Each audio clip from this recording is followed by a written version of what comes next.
So, loves, ito na pa rin yung ginagamit ko, loves, na try sa ating kilikili.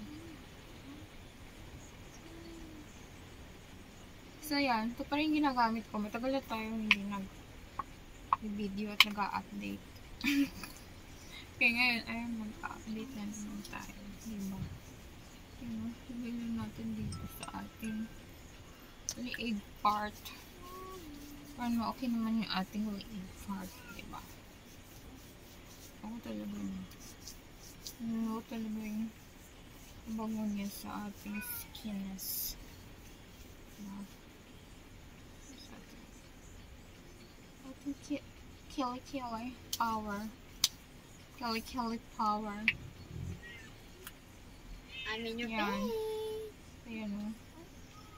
Dali lang niya mablend. Excuse me?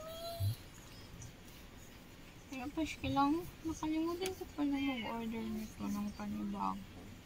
Ano sa tawag doon? Shopee. Shopee kasi ako mag-order ito.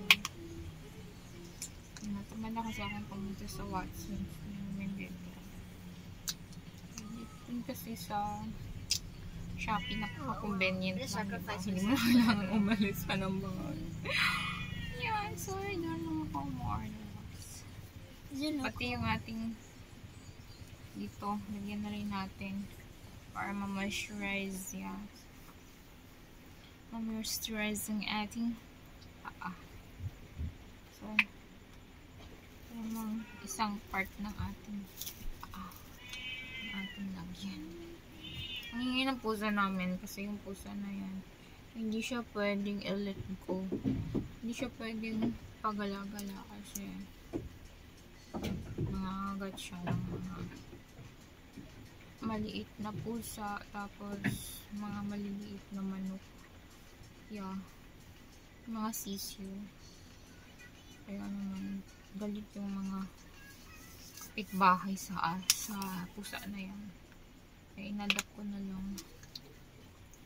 Lagi na siya nag-meow-meow dyan sa tapos, alam nyo ba, ang gusto ba ako ng anti-rabies kasi palaging nangangagat sa amin